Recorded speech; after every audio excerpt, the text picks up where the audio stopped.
I don't have a vivid memory of my childhood, but one thing I know is that NGO was not there anywhere. So where did trustings and all of that come from? Anyways, welcome to The Spark, a series where I talk to you about African teenagers and what I'm building for them. Alright, so I'm going to tell you about how all of this even started.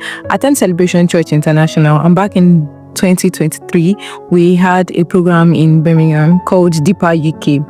And if you know Celebration Church Cardinal programs, you know that Saturdays are always like a long stretch of prayer time in the morning. And during that session, we just kept having like a personal prayer time, and I kept hearing Trust for Trust. In my head, it was a product because I've always wanted to build like a fintech product for the younger generation. And that's what I wanted to do, help younger generation understand money better.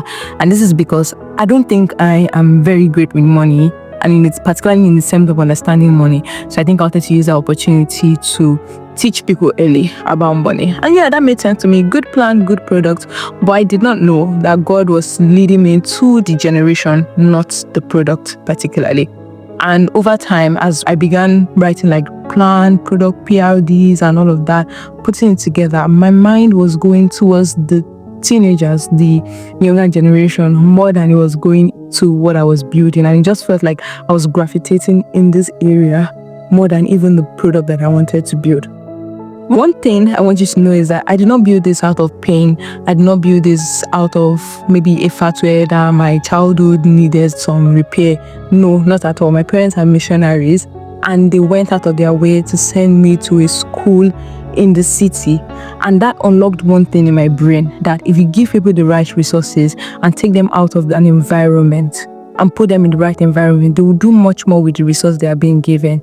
Because if I compare it to people that possibly I grew up with, people where we had the same starting point and seeing the different trajectories of their life, one major thing I would say was a trigger for me in my own direction is the resources I had access to, the environment that I had access to. And over time, I began to see that if you give African teenagers these right resources, put them in the right environment, they will make the best decision that they can ever make with whatever you give to them.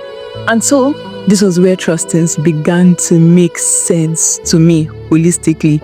And in my head, it kept coming back to the fact that African teenagers particularly, we are not a problem to be solved. They just need to be given the right opportunity, pointed in the right direction, and the great things they will do will marvel you. That is why I started this. So tomorrow I'm going to be sharing with you our first ever conference and how we went and the shege that I saw. So come back tomorrow.